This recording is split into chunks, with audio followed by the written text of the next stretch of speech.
여러분, 가장 유명한 스파이는 실패한 스파이다라는 그런 말이 있어요. 그러니까 그 스파이는 이미 드러나서 유명해졌기 때문에 은밀히 암약하는 스파이가 아니기 때문에 이미 실패했다라는 것입니다. 그러니까 007 제임스 본드 실패한 스파이죠. 이미 유명해졌기 때문에. 병을 잘 고쳤다, 명이다. 그러면 그 병이 이미 잘 고쳐졌다는 것은 병이 이미 낫다는 얘기죠. 그죠? 그래서 최선의 치료보다 더 좋은 것은 역시 예방이다 라고 할 수가 있습니다. 병이 아예 안 일어난 게, 명의에게 잘 치료를 안 받은 게 최선의 상태다라고 말할 수가 있는 것입니다. 지금 이단 사이비 예방 특강을 2주에 걸쳐서 또 하게 되는 것은 예방이 가장 중요하기 때문입니다. 이전의 교회들에서 이단들로 인해서 고생하고 그것을 바로잡으려고 수고를 해보았지만 거의 성과를 거두기가 어려웠습니다. 굉장히 어려웠습니다. 돌아오지를 않고 도망가고 이제 연락을 끊어버리고 이사를 가버리고 전화번호를 바꾸고 그렇게 합니다. 인터콥을 오늘 좀 주로 다루려고 하는데요. 인터콥 같은 경우도 여러 번 그 문제점과 아주 오래 전부터 이건 굉장히 위험하다. 바르게 성서를 공부하고 바르게 신학을 공부한 정통주의적 관점의 교역자 목사들은 이렇게 보면은 견적이 나옵니다. 이건 아니다. 이건 옳지 않다. 이건 이런 문제가 있다. 진단이 돼요. 근데 말을 해도 안 됩니다. 안 먹혀듭니다.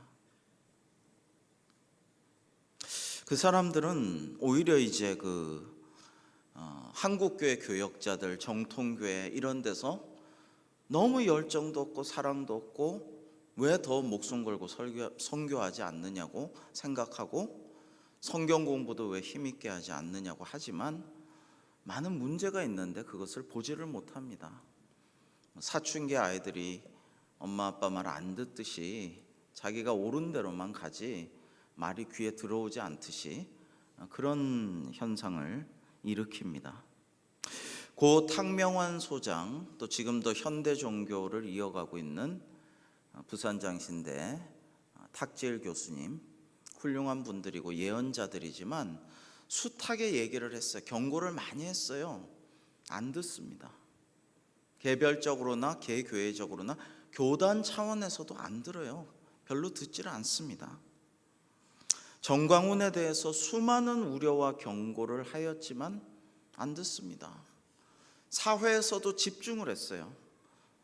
얼마 전에 예장 통합, 예장 총회 합동, 한국교회를 대표하는 그 교단들, 그 외 다른 교단도 있지만 고신이라든지 감리교라든지 있지만은 성결교라든지 온 사회와 언론이 예의 주시를 하고 이번에는 저 명백한 이단과 완전히 절연하고 단호하게 거리를 두고 이제 완전히 이제 우리는 관계없다라고 선언하느냐, 굉장히 관심을 두고 봤지만 그렇게 하지 못했습니다.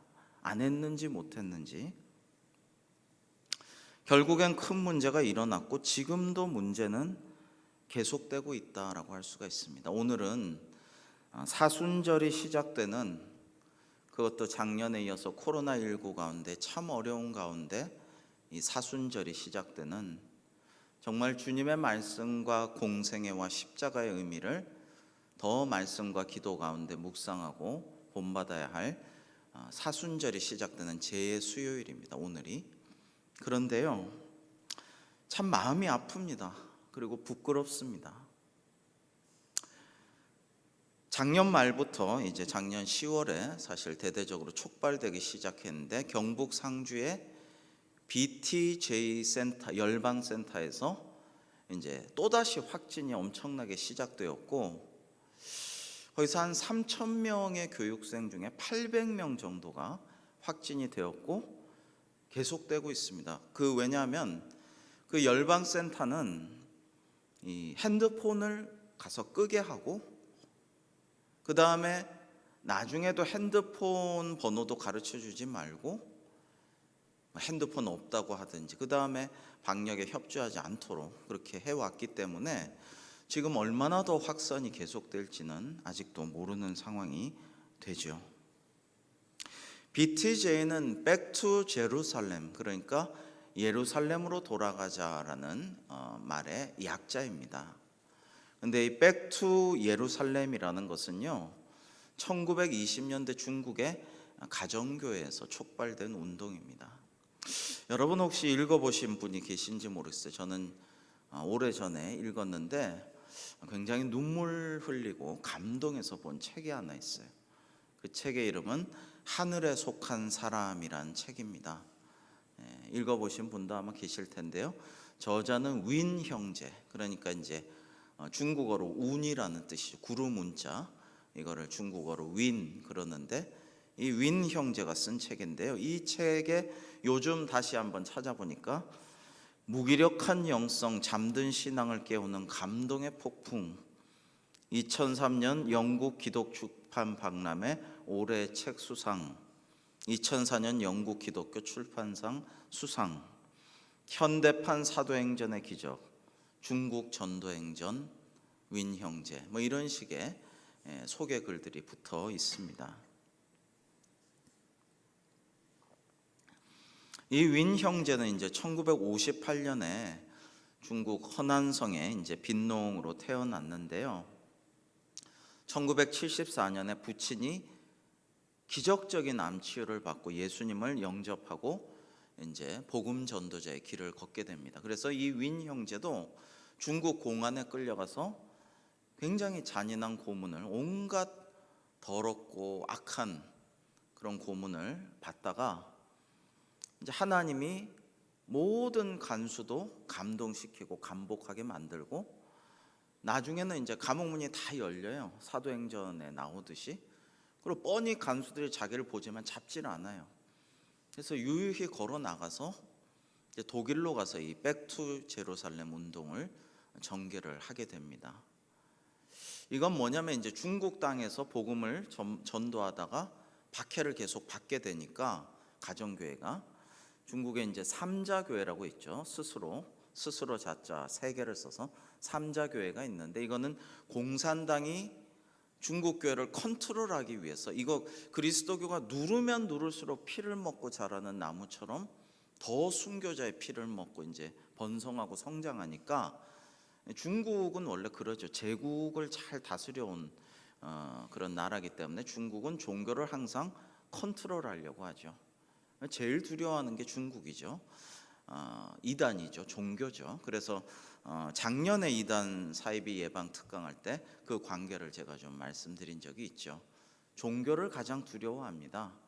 뭐 태평천국의 난 같은 걸로 나라가 뒤집힐 뻔도 했죠. 그래서 이제 기독교를 컨트롤하자 하고 만든 게 삼자교회인 거죠. 중국 공산당이 자기들의 뭐 주체사상 비슷한 신학을 가지고 이제 교회를 운영을 합니다.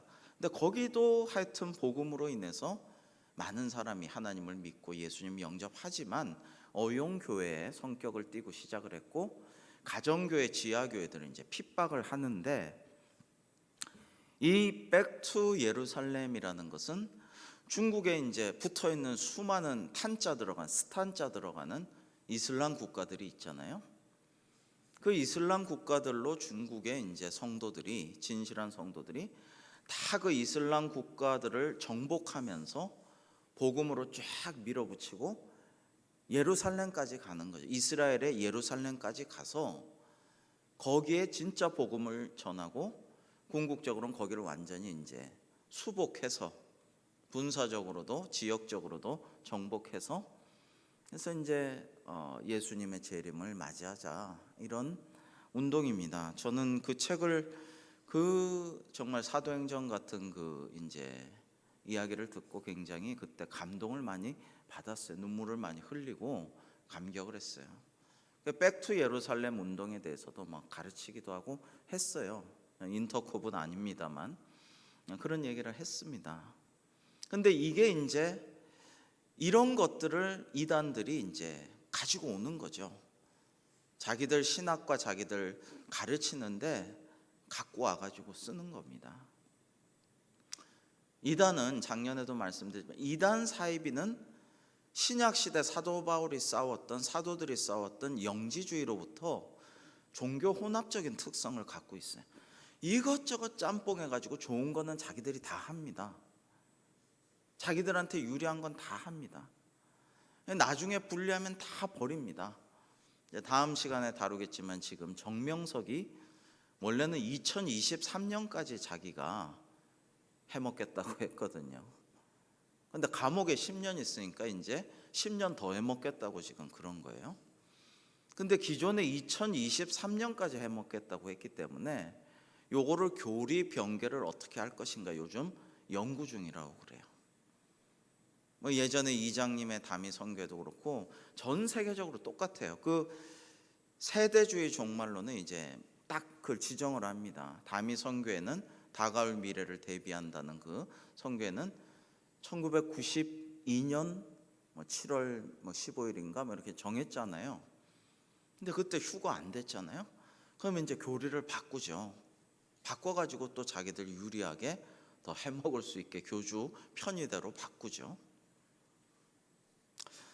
하여튼 그래서 이 BTJ 열방센터는 이단 단체로서 과격한 방식의 공격적 선교를 지향하는 이 인터코업이 운영하는 선교센터입니다.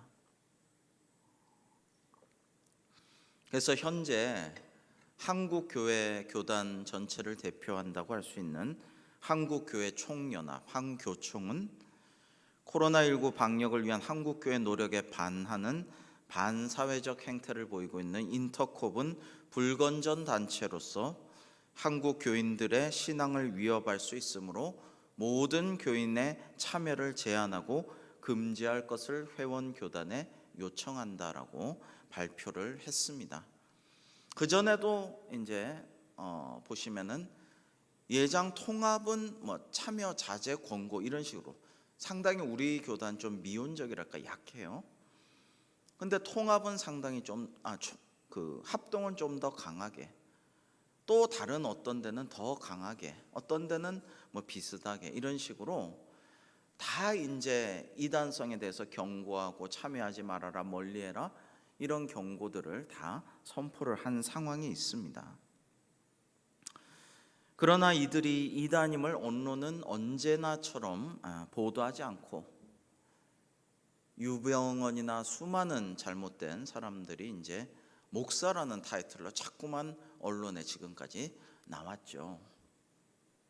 그러면서 사람들은 세상은 또 교회냐, 또 교회야 라고 자꾸만 물어보고 혼란하는 상황이 되었습니다. 지난주 경찰이 IM 선교회를 이제 압수수색한다고 했는데 이 큰 기대가 좀 안 되더라고요. 왜냐하면 얼마 전에 신천지 이만희 교주의 방역 방해 혐의가 무죄 판결을 받은 데 이어서 신천지 대구 지부의 간부 8명 전원이 무죄가 되었거든요. 굉장히 기가 살았어요. 지금 신천지는 상당히 건재를 과시하고 있다라고 합니다. 봐라, 우리 무죄인데 왜 우리를 그렇게 괴롭혔느냐는 식으로 그런다라는 것입니다. IM 선교회 사태 후에 최근 개신교에서 이래서는 안 되겠다 해서 YMCA, YWCA, NCCK 이런 데서 이제 개신교 교회가 사과한다, 국민들에게 사죄하고 재발을 방지하도록 노력하겠다 이런 이야기를 했습니다마는 개신교 전체를 대표하는 단체에서 한 것도 아니에요. 진작에 한국교회는 회개해야 하고 자성해야 하고 빨리 이단들과 단호하게 거리를 두고 거리두기를 하고 절연하고 완전히 다른 우리의 모습들을 보여줘야 한다라고, 사실은 이러한 사태가 일어나기 전에도 저도 계속 이야기를 해오고 가르쳐오고 설교해 왔지만 별 소용이 없었죠. 우리가 진리에 서는 모습을 보여야 되는데 그러지 못했다라는 것이 너무 안타깝습니다. 오늘 본문 말씀은요, 31절에 보시면 이제 예수께서 자기를 믿은 유대인들에게 이르시되 너희가 내 말에 거하면 참으로 내 제자가 되고 진리를 알지니 진리가 너희를 자유롭게 하리라 라고 말씀하시고요. 그 이후로 쭉 유대인들과 논쟁하는 상황이에요, 이 오늘 본문의 말씀이. 그런데 자기를 믿은 유대인들에게 예수께서 말씀하셨어요. 좋은 뜻으로 너희가 내 말에 거하면 진리를 알지니 하고 말씀하셨는데, 유대인들 왜 우리를 진리를 모른다고 하십니까? 우리가 아브라함의 자손인데 왜 자꾸 뭐 이런저런 얘기를 하십니까? 반발해요. 불만을 가져요. 의혹을 가져요. 그래서 예수님과 이렇게 논쟁을 하다가 이제 예수님께서 이런 말씀 하시는 겁니다. 어찌하여 내 말을 깨닫지 못하느냐? 이는 내 말을 들을 줄 알지 못함이로다. 너희는 너희 아비 마귀에서 났으니 그 욕심대로 너희도 행하고자 하는도다. 마귀는 처음부터 살인한 자요 진리가 그 속에 없으므로 거짓을 말한다. 그는 거짓말쟁이요 거짓의 아비니라. 하나님께 속한 자는 하나님의 말씀을 듣나니 너희가 듣지 아니함은 하나님께 속하지 않아서 그렇다 라는 굉장히 무서운 말씀을 하시는 것입니다. 여러분, 한국교회 하나님의 그 놀라운 은혜와 축복의 그 촛대를, 그 생명의 촛불을 옮기지 않도록 우리는 굉장히 기도하고 회개하고 자성하고 태도를 고치고 그렇게 해야 됩니다. 여러분, 유대인도 이런 말을 들었어요. 자기를 믿은 유대인께 예수님이 하신 거예요. 그러니까 우리가 의혹이 있고 불만이 있고 논쟁을 한다고 할 때에 과연 바로 서 있는 것인가, 진리에 서 있는 것인가, 내가 말씀대로 행하고 있는가를 돌아봐야 됩니다. 그렇지 않으면 미혹하게 돼요. 미혹받게 돼요. 그 현대의 그 영화의 최고의 고전이라고 할 수 있는 영화는 뭐 여러 가지 있겠지만은 뭐 저는 정말 좋았던 게 반지의 제왕 3부작. 이게 톨킨이 지은 위대한 신앙적인 내용을 든 모든 현대 아이들의 게임이나 소설이나 만화나 판타지의 원조가 되는 고전인데, 이 반지의 제왕의 영향을 받은 영화가 또 있어요. 이게 스타워즈죠. 스타워즈. 제가 어릴 때 부모님과 극장 가서 봤고, 그걸 또 우리 두 아들이 너무나 좋아해요. 어릴 때도 좋아하는데 지금도 너무나 좋아해요. 근데 이 스타워즈라는 게 온갖 잡종 신화들을 갖다가 혼합해서 만든 현대 신화 이야기예요. 신화. 조셉 캠벨이라는 유명한 신화학자의 제자가 바로 이 스타워즈를 만든 조지 루카스라는 감독이에요. 이 사람이 자기 세계관을 만들었어요. 근데 거기에 이제 다스베이더라는 시꺼먼 투구를 쓰고 시꺼먼 옷을 입고 광선검을 휘두르는 주인공 루크보다 훨씬 더 매력적인 악한 영웅이 나오죠. 그 영웅이 원래 선한 제다이 기사였는데 악의 유혹을 받고 이단의 기사, 악마의 기사가 돼요. 이제 그 이야기에 사실 주인공은 다스베이더예요. 전체 스타워즈의 주인공은. 근데 이거를 보면 우리가 이단에 대해서 많은 생각을 하게 됩니다. 여러분, 그 이단이라는 것은 원래 이 악마적인 그런 존재라고 할 수 있는데, 원래 사탄 악마라는 것이 어떤 존재입니까? 이제 새벽별 광명성 빛의 천사였는데 타락한 루시퍼, 그리고 원래 타종교인을 이단이라고 하는 게 아니죠. 원래 하나님을 믿었는데 박태선 장로처럼 막 신유의 은사도 있고 존경을 받고 따르는 자가 많았는데, 이게 이제 자기 스스로 교주가 되고 자기 스스로 신이 되고 그 능력이 자기 능력인 양 악용하고 재물을 위해서, 의를 위해서가 아니라 일을 위해서 자행자재해서 쓰고 이러면서 자꾸 이단이 되고 악마의 하수인으로 변모하는 것입니다. 우리는 이것을 예방을 해야 돼요. 이게 걸리면은 이단에 한번 빠져들면 너무 위험한 것입니다. 그래서 성경은 이단에 대해서 한두 번 이제 훈계하고 멀리하라 그러죠. 웬만하면 논쟁하고 엮이지 말고 휘말리지 말고 이제 멀리하라는 것입니다. 저도 그렇게 많이 성경 공부해서 가르쳐 왔습니다. 근데 지금 작년과 올해 이렇게 2주씩 이단 사이비 예방 특강을 하는 것은 이미 너무 많이 들어와 버렸어요. 훅 들어왔어요. 우리 안으로. 이단 사이비가 적극적으로 침투합니다. 신천지도 그렇고요.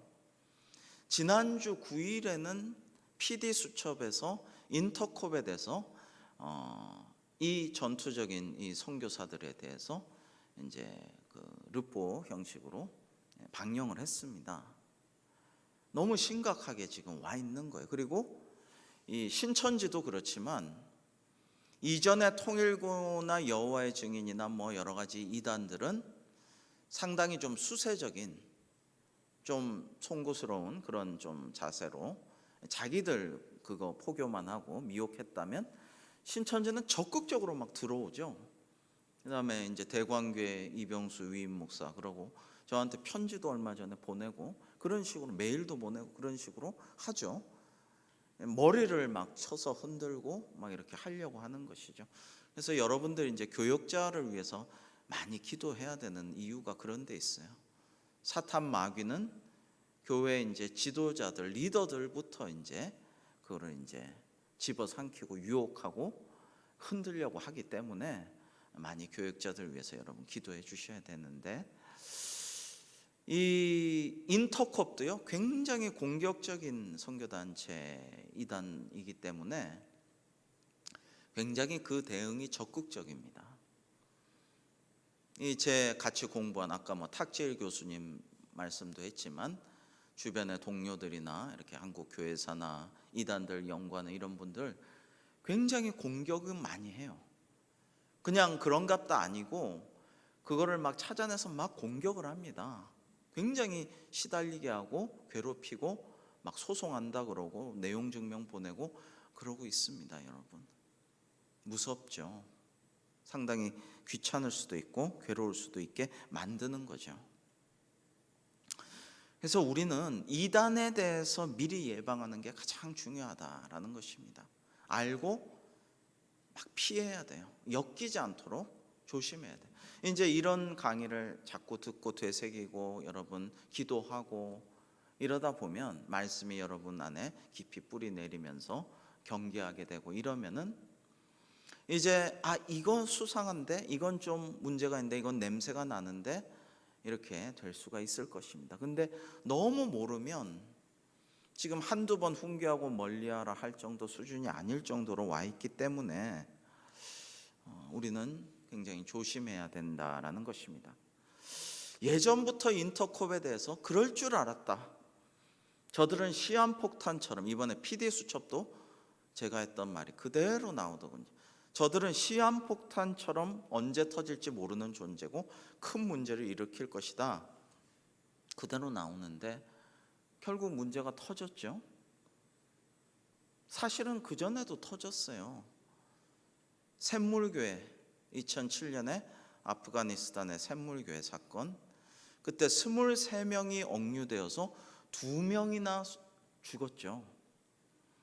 근데 딱 잡아댔어요. 인터콥은 딱 잡아댔습니다. 우리는 전혀 상관이 없다. 그러다가 그 가이드가 인터콥 사람인 게 밝혀졌어요. 그러자 미안하다. 앞으로는 이런 일이 없도록 하겠다. 근데 이게 최바울 인터콥 본부장 대표의 상습적인 얘기예요. 상습적인 얘기. 그전에도 그랬고요. 2005년에도 그랬고요. 계속 그런 일을 해요. 이제 학생들에게도, 초등학생들에게도 부모가 대신해서 서약서를 쓰게 해요. 성인은 우리가 해외에 나가서 어떠한 위해나 생명의 지장이나 재산의 피해나 여러 건강상의 문제가 있어도 절대 우리는 인터콥의 책임을 묻지 않겠다. 서약서를 씁니다. 애들은 부모가 대신 쓰게 해요. 그것도 안 되죠. 부모가 대신 써서 애들이 가서 희생된다면 그게 맞는 것입니까? 맞지 않는 것이죠. 근데 그렇게 해놓고 나중에는 계속 발표를 해요. 우리는 순교와는 전혀 상관이 없는 단체, 우리는 순교를 지향하지 않는다. 가르칠 때는 늘 그렇게 얘기해요. 핸드폰도 끄고 모든 것을 통제하는 가운데 목숨 걸고 선교해야지 왜 이러고 있느냐 계속 얘기를 합니다. 그래서 목숨 걸고 나가라고 해요. 근데 우리는 순교라는 과는 상관이 없다라고 말해요. 이것은 크나큰 모순입니다.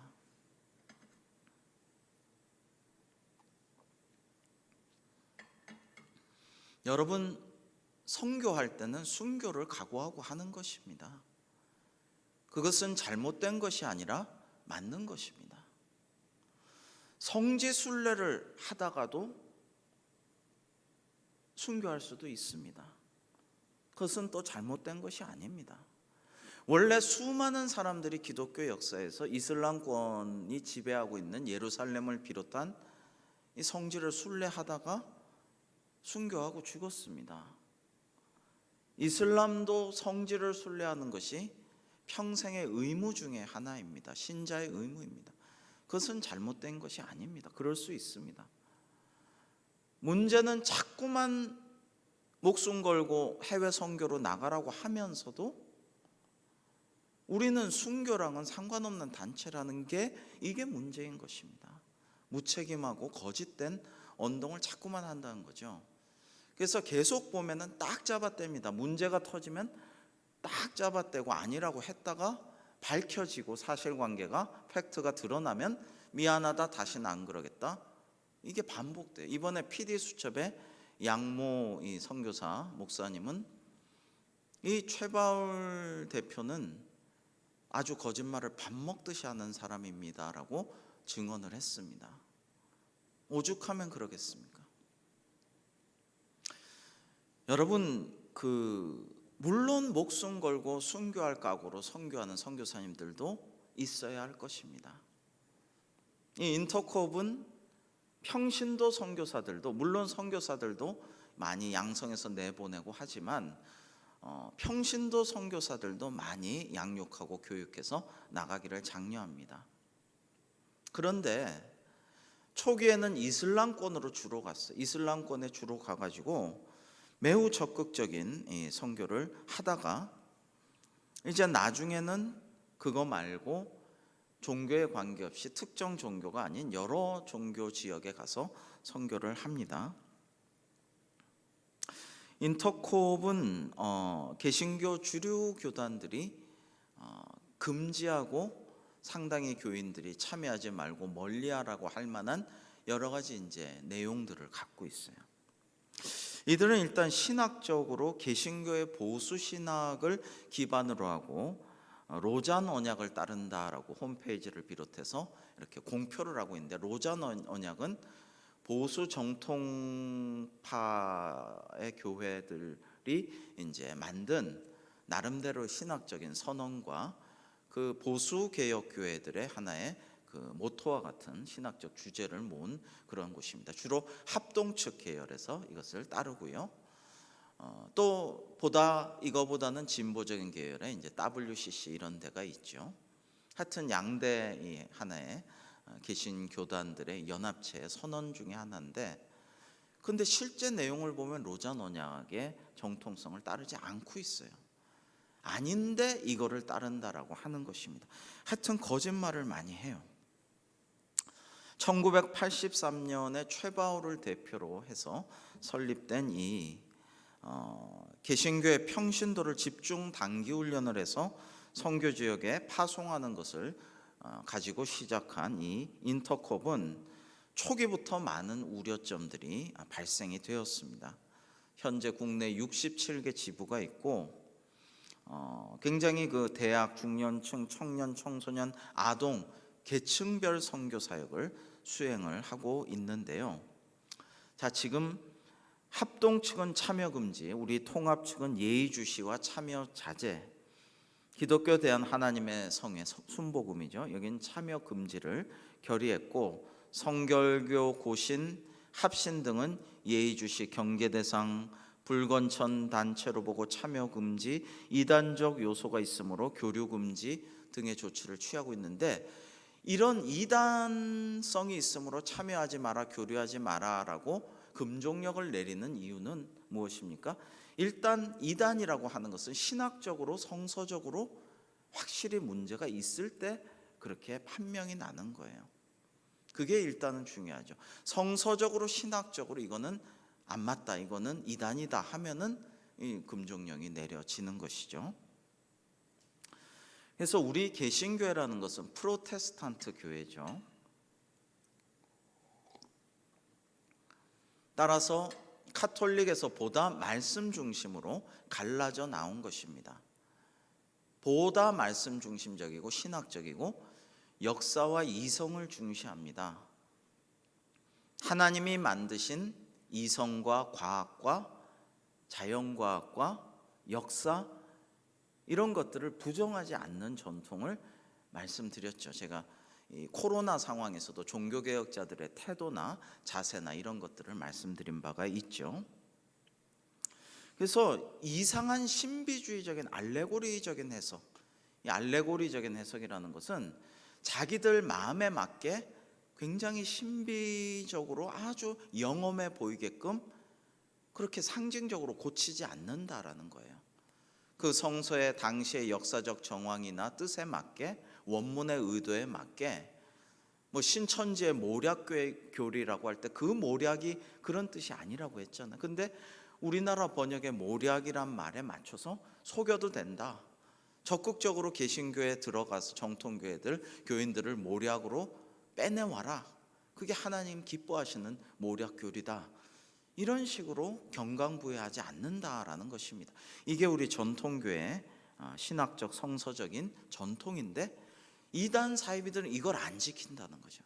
인터콥도 이걸 안 지킨다라는 것입니다. 안 지켜요.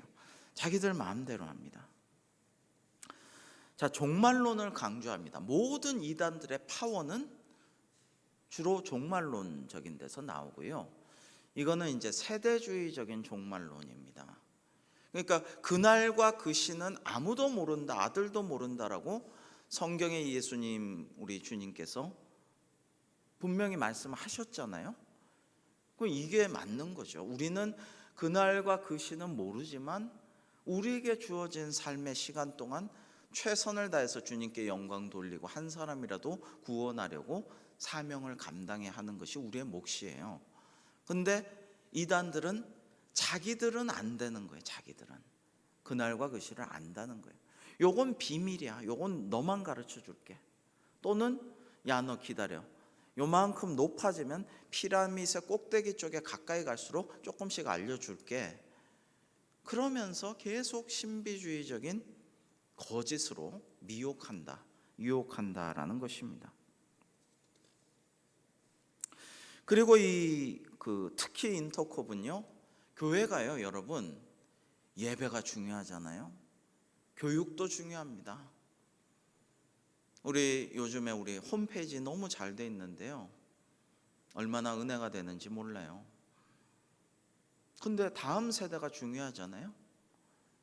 근데 인터콥은 이런 게 안 중요한 거죠. 봉사도 중요하잖아요. 하나님이 세상을 이처럼 사랑하사 독생자를 주셨으니 이는 저를 믿는 자마다 멸망치 않고 영생을 얻게 하려 하심이라. 세상을 사랑하셨잖아요. 근데 그렇지 않아요. 오직 여기서는 다른 교회의 똑같이 중요한 요소들은 다 배쳐가고 선교만 중요해요. 해외 선교만, 주로 이슬람 선교만 중요하다라는 것입니다. 근데 이게 힘이 있다는 거죠. 선택과 집중이라 그러죠. 이거 딱 하나 선택해서 뭐 한 놈만 나는 팬다, 뭐 이런 말도 있죠. 난 한 놈만 패. 이게 멋있어 보이고 파워풀해 보이고 무서워 보이고, 요거 선교만 집중하고 다른 거 도외시하는 게 너무 멋있어 보이는 거예요. 미혹되는 사람들이 있어요. 그래서 잘 다니는 직장을 차츰 소홀히 하다가 나중에 관둡니다. 실제로 보게 됩니다. 주변에서. 인터콥에 빠진 사람들. 학교 잘 다니고 우등생이고 참 착실한 장래가 촉망된 학생이 공부 안 하게 됩니다. 가정에서도 이게 관계가 소홀해지게 됩니다. 이웃과도 마찬가지예요. 이렇게 되면서 가정에서, 교회에서, 직장에서, 이웃 간에 모든 관계가 깨지게 돼요. 해외 선교만 생각하게 돼요. 근데 여러분, 사실은 물론 열심히 선교해야 되겠지만 지금 우리나라에 와 있는 해외 외국인들이 200만 명을 넘었습니다. 그리고 안산에 가면요, 얼마 전에도 안산에 한번 돌고 왔는데, 안산에 외국인 거리도 있고 외국인 노동자가 많습니다. 온갖 동남아를 비롯해서 온갖 사람들이 있고 중동 사람도 많습니다. 거기서 외롭게 지내고 괴롭게 지내고 복음이 필요한 사람들, 거기 가서 선교해도 돼요. 그 사람들이 복음을 받아들이고 그 사람들에게 사랑을 주고 그 사람들을 도와주고 그렇게 해서 감동한 사람들이 자기가 가서 이제 고향 사람들에게 선교해서 놀라운 열매를 맺을 수도 있어요. 근데 단기 선교를 조금 공부시켜 갖고 막 주입식으로 해가지고 단기 선교에서 얼마나 선교를 할 수 있다고 어린 학생들에게도 서약서를 쓰게 해서 굉장히 공격적인 선교를 한다는 것이 상당히 문제가 있다. 정통 신학적인 관점에서 보면 이 신학도 성경도 이 교회도 목회도 다 균형이 중요해요. 하나님께서는 우리에게 균형과 조화, 화평 이런 거를 많이 강조하셨어요. 공동체, 화목 이런 게 중요한데 이 이단들은 이게 그거를 하질 않아요. 그래서 이 인터콥은 기독교 근본주의, 이 펀더멘탈리즘, 근본주의라는 것은 종교적 의미로 쓰면 근본주의가 좋은 것 같지만 되게 안 좋습니다. 이슬람 근본주의자 하면 탈레반들을 근본주의자라고 합니다. 너무 외골수로 빠져서 문자 거기에 집착하면서 막 상대방을 공격하고 죽이기도 하는 그런 것들을 근본주의라고 하는데, 이 인터콥이 기독교 근본주의를 주장하는 개신교 극보수주의 교단들의 협의체가 됐죠. 이제는 이 한기총 회원으로 지금 활동을 하고 있어요. 지금 예전에 한경직 목사님이나 훌륭하신 분들이 우리 통합 측도 같이 할 때는 개신교를 대표하는 단체였지만 지금은 한 3%, 우리 교단 물론 탈퇴했죠. 다 탈퇴하고 정말 작은 아주 극보수주의 단체 한 3%만 한기총 회원인데 인터콥이 거기에 속해 있는데요. 95%의 개신교회가 참여하는 개신교회 연합체는 아까 말씀드린 한국기독교회 총연합회 한교총이죠. 한교총은 이 거리를 두라고 명했죠. 근데 하여튼 이 상주열방센터, 이번에 문제가 된 BTJ 센터를 중심으로 훈련 프로그램 12주 과정의 비전 스쿨을 운영해서 교육을 시키고 1년에 2회 선교 캠프를 열고 영어 선교사들과 프로그램하고 이렇게 하고, 해외는 작년 2020년 기준으로 1,400명의 전문 선교사를 인터콥에서 파견을 하고 있습니다. 그런데 이 성직자인 목사로서 총회 파송 선교사 우리가 보내듯이 우리 교회도 지금 여러분을 후원하고 있듯이 그렇게 전문적으로 신학을 공부하고 목회 경험을 하고 선교에 대해서 기도하고 많은 훈련을 거쳐서 해도 너무나 어려운데, 이 다양한 전문가 평신도가 선교사로 활용하도록 제도와 방식을 제공했는데 이게 평신도들에게 많이, 일반 성도들에게 많이 어필했다는 거죠. 나도 선교하고 싶은데, 어떤 분들은 장로님으로서 교회 잘 섬기다가 목사가 하고 싶어요. 목사가 제일 좋아 보여. 그래서 독립교단에서 뚝딱 몇 개월 후에 목사가 돼가지고 이제 나 목사라고 불러주세요. 교우들이 평생 장로님으로 불러서 은퇴까지 했는데, 은퇴하신 장로님이 이제 나 목사라고 불러. 나 이제 목사예요. 장로교단에서 그렇게 장로로서 하시던 분이 독립교단에 가서 그냥 뚝딱 목사가 돼가지고 난 이제 목사라고 불러줘요. 난 목사예요. 별로 맞지가 않아요, 이게. 그래서 더 열심히 있고 열성적이고 막 그냥 목숨 바쳐 선교하고 싶은 그런 평신도 선교사들을 막 날림으로 만들어 가지고 자기들의 상당히 편향된 그런 교육을 집중적으로 시켜가지고 막 나가서 죽으면 죽으리라고 선교하라고 보내고, 실제로 순교하거나 어려움이 처하고 억류되고 쫓겨나고 뭐 이런 일들이 일어나는데도 그럴 땐 또 딱 나 몰라라, 내부적으로는 서약서도 받았지 않느냐, 딱 우리는 관계없다 이런다라는 것이죠. 아까 스파이 얘기를 했는데 스파이랑 비슷해요. 이게 비밀기관에서 뭐 MI6인가 영국에 제임스 본드를 보냈지만은 이제 잡혀서 고문당하고 죽게 돼도 영국 정부에서는 딱 우리 그 사람 모른다, 우리 스파이 아니다 뭐 이러겠죠. 봐라 기록에도 없지 않느냐 그러겠죠. 뭐 그런 거죠. 이 인터콥 설립자 최바울 본부장은 이제 본인은 자퇴했다고 하는데 아세아 연합신학대학원에서 제적되었고, 극단적인 세대주의와 종말론으로 논란이 있었던 귀신론으로 유명하죠. 성락교회 선교사 출신으로 알려져 있죠. 성락교회도 이단이죠. 그래서 이 이단들의 특징들은 되게 거짓말이에요. 거짓말을 잘합니다. 밥 먹듯이 하고 그때그때 다른 이야기를 합니다. 성경에는 수백 군데, 신구약에서 적어도 200~300군데와 신약에서도 적어도 60군데에서 성경은 하나님께서 우리에게 거짓말을 하지 말라고 가르칩니다. 거짓말하지 말아라. 근데 이단들은 계속, 사이비들은 거짓말을 하는 거예요. 그러니까 이것은 오늘 본문처럼 처음부터 거짓말하는 자요 살인자인 마귀에게서 난 자들이죠. 이것은 절대로 용인해서는 안 되는 부류들입니다. 단호하게 배격하고 선을 그어야 돼요. 그렇지 않고 어울렁더울렁 아이고 우리 한기총 회원인데, 물론 3% 군소교단만 남았지만 그러면 안 되는, 애초에 받아들이지 않았어야 되는데 받아들인 데 큰 처음부터 원죄가 있는 것입니다. 받아들이면 안 되는데 돈 받고 뭐 그런 것들이죠. 여러분, 그래서 이제 백투 예루살렘 운동은 신사도 운동에서 등장한 활동이라고도 할 수 있어요. 신사도 운동이라는 건 이제 기독교 초대교회 전통인 예언, 성령 치유 뭐 이런 것을 중심으로 열정을 회복하는 운동을 의미합니다. 아까 제가 하늘에 속한 사람 윈 형제 이야기를 했는데요. 누구나 보면은 감동이 돼요. 저도 눈물 흘렸다고 말씀드렸죠.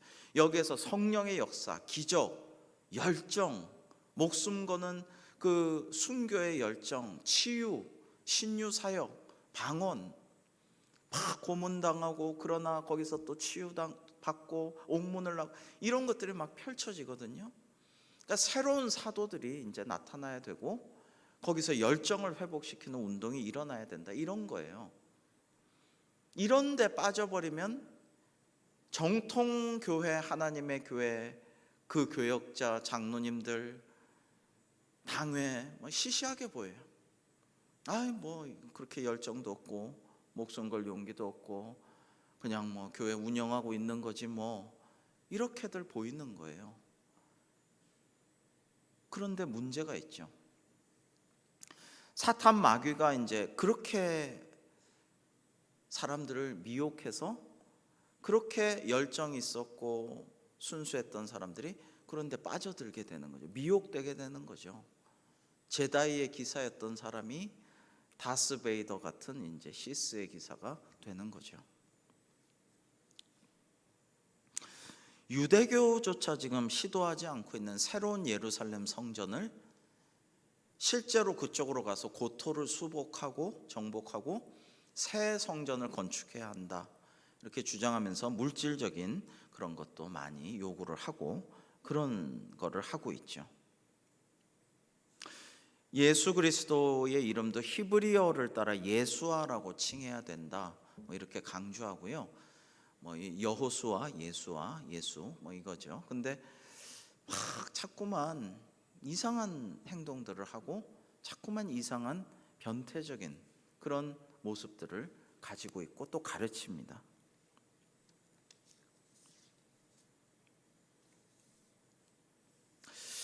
그 2006년에도 아프가니스탄에서 평화 축제를 했다가 1000명이 강제 출국을 당했거든요. 자, 그러면 인터컵에서 이런 일이 있었으면은 주의를 하고 조심을 하고 약속대로 그렇게 했어야 되는데, 바로 2007년에 인터컵 가이드자를 통해서 이제 탈레반에게 23명이 20여일간 억류되었다가 2명이 사망하는 사건이 일어나게 되는데, 문제는 작년에 그런 일이 있었기 때문에 이제 탈레반이나 이슬람 근본주의자들은 이미 이놈들 오기만 해라, 가만두지 않겠어, 이러고 있었다는 거죠. 성질을 건드렸다는 거죠. 완전히 피해야 될 상황에 불 속에 들어간 나방처럼 들어가서 끔찍한 일들이 일어났다라고 할 수가 있는 것입니다.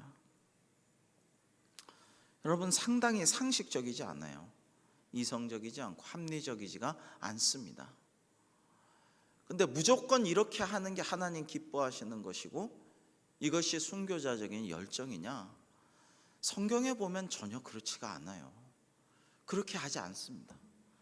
성경에는 늘 지혜롭게 하고 말씀 중심으로 하나님의 뜻에 맞추고, 또 성령께서 기도 중에 너는 동쪽으로 가지 마라, 그럼 사도 바울은 동쪽으로 가고 싶었지만 아시아 선교를 포기하고 이런 식으로 합니다.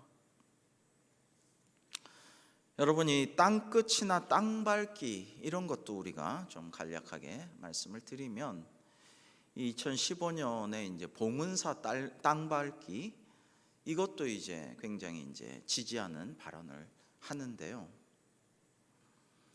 그 성경에는 땅밟기 개념이 없어요. 여리고성을 6번 6일 동안 돌 때에 말은 하지 않고 나팔 불고 이렇게 하면서 6일 돌고, 7째 날 일제히 소리 지르니까 여리고성이 무너지는데, 그건 하나님 말씀대로 순종한 거예요. 그냥 그런 것이죠. 땅 밟기는 우리나라에 지신 밟기가 있죠. 그 땅에 깃든 귀신이나 지방령이라 그러죠. 그 일정 지역이나 집에 붙어 있는 귀신들이 있죠. 지방령이라 그러죠. 그 땅에 있는 귀신이나 혼령들 이런 것들을 지신밟기를 통해서 물리치는 어떤 문화적인 무속적인 그런 관습이 있었죠. 이런 거 이제 영지주의 이래로 내려온 종교 혼합주의에서 이단들은 이걸 섞는 거예요. 섞어서 땅 밟기라는 성경에도 없고 신학적인 아무 근거도 없는 그런 걸 합니다. 그래서 그 동남아의 불교 사원도 이 인터컵 청년들이 가서 막 기타를 치고 찬양을 하고 막 통성기도를 합니다. 그러다가 쫓겨나면 최바을 대표는 우리 청년들 아니다 그랬다가 밝혀지면 미안하다, 다음엔 안 그럴게, 이런 게 계속 반복이 되어 왔습니다. 옳지 않아요. 그쪽에 있는 장기 체류하면서 그 원주민과 좋은 관계를 얻고, 우리 임재건 선교사님을 비롯한 우리가 후원하고 기도한 선교사님처럼 막 초대하고 거기에 관민들을 대접하고 섬기고 복음을 증거하는 총회 파송 선교사님들은 미치겠는 거예요. 죽겠는 거예요. 이 사람들이 이러고 가면 엄청난 데미지가 생기는 거예요. 복음 전도에. 이런 일들을 한다라는 것입니다. 영적 기도, 대적 기도, 땅 밟기. 그리고 한국에서만 그간 10여 개의 이단들이 뭐라고 하냐면 한국이 동방의 의인이다, 동방으로부터 온 메시아 나라다, 이런 얘기를 합니다. 듣기는 좋죠. 근사하죠. 근데 성서적으로 동방은 예로부터 아수르나 바벨론 지역입니다. 예루살렘에서 이 동방들은요, 즉 오늘날의 이란, 이라크 이쪽 지방을 의미합니다. 그런 역사적, 전통적인, 지정학적인 의미를 가지고 얘기를 해야지 무조건 우리 듣기 좋게 우리가 동방이고 우리한테서 메시아가 나오고 그리고 그 메시아가 자기라고 교주들은 그렇게 주장하곤 합니다. 그리고 땅끝이 예루살렘이라고 이제 성경에서 말하지는 않아요. 이 마태복음 12장 42절을 한번 보시면 마태복음 12장 42절에는 같이 한번 읽어볼까요? 시작. 심판 때에 남방 여왕이 일어나 이 세대 사람을 정죄하리니 이는 그가 솔로몬의 지혜로운 말을 들으려고 땅 끝에서 왔음이거니와 솔로몬보다 더 큰 이가 여기 있느니라. 아멘. 여러분, 여기서 이 남방 여왕은 이제 솔로몬을 찾아갔던 스바 여왕이죠. 근데 그 스바 여왕이 솔로몬의 지혜로운 말을 들으려고 땅 끝에서 왔다. 그렇다면 여기서 남방이나 땅끝은 남부 아라비아나 예멘 그 정도 됩니다. 중동 땅이죠. 그 다음에 신약 시대에는 땅끝이 대개 서바나 또는 바울 사도가 죽은 로마 이 정도를 지칭했어요. 서바나는 이제 스페인 지역을 말하죠.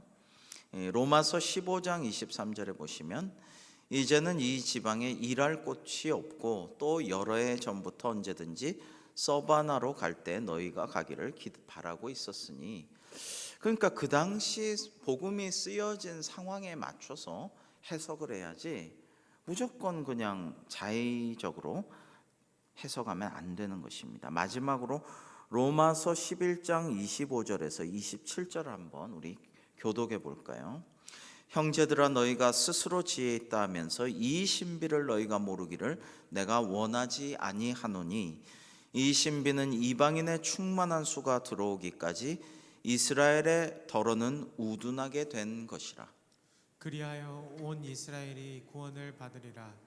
기록된 바 구원자가 시온에서 오사 야곱에게서 경건하지 않은 것을 돌이키시겠고 같이 내가 그들의 죄를 없이 할 때에 그들에게 이루어질 내 언약이 이것이라 함과 같으니라. 아멘.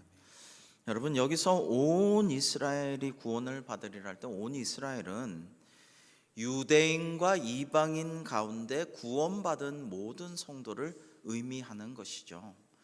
그렇게 해석을 해야 되고요. 위대한 성 아우구스티누스, 어거스틴, 또 테오도르, 성 테오도시우스, 테오도르, 우리 종교개혁자 그 전통의 루터, 칼빈, 깔뱅 선생, 이 모든 분들이 이 성경 구절을 다 그렇게 해석하고 주장했어요. 신약 시대 이후로는 유대인이건 이방인이건 지난주에도 설교하였지만은 예수 그리스도의 보혈의 DNA를 우리 가운데 우리가 입고 있기 때문에 이 이스라엘을 그렇게 해석해야 되는 것이지 유대인만으로 해석하면 안 된다라는 것입니다. 여러분, 하나님께서 임재하서 나와 만나 주시는 그곳이 베델이다라고 연초에 또 설교로 여러분께 말씀드린 적이 있죠. 베델이라는 것이 일어나 베델로 올라가자라고 할 때 그 베델은 딱 야곱이 예전에 조부 아브라함이 제단을 쌓았던 그 베델 거기만이 아니라는 것입니다. 오늘날 우리가 성령의 임재를 체험하고 사랑을 나누고 복음을 전하고 은혜를 입고 우리가 참 예배자로 서 있는 그곳이 베델이고요. 믿지 않는 사람에게 끝까지 마지막 때까지 전도하는 그곳이 땅끝인 것이죠. 어떻게 예루살렘만이 땅끝이라고 문자적인 그런 근본주의적인 세대주의적인 해석을 해서 되겠습니까? 그것은 신약 시대에 맞지 않는 해석이에요. 그래서 이단들은 그날과 그 시는 아버지만 하시고 아들은 모른다고 한 말씀을 무시하고 자기들이 그 신비를 알고 있다라고 그렇게 미혹하고요. 땅끝이라든지 여러 가지 신비적인 수, 날짜, 지역, 그 다음에 어떤 인명 여러 가지를 가지고 사람들을 미혹하는데, 다음 시간에는 이제 이런 것들을 가지고 이단들에 대해서 다시 한번 우리가 예방할 수 있는 그런 시간을 같이 나누도록 하겠습니다. 기도하시겠습니다. 하나님 아버지, 하나님께서는 우리가 지금 여기서 각자의 삶의 상황과 처지에 맞게 주어진 성도의 사명을 다하면서 하나님께 영광 돌리는 일상을 살아가기를 원하시는 줄로 믿습니다. 너무나 자극적이고 내 마음에 맞고 신비로운 것, 영험한 것만을 찾아다니지 않게 하여 주옵시고, 모든 주권이 하나님께 있으며 하나님의 인도하심을 구하면서 주님의 뜻에, 주님의 말씀에 순종하며 나아가는 저희들 될 수 있도록 인도하여 주시옵소서. 예수님의 이름으로 기도합니다. 아멘.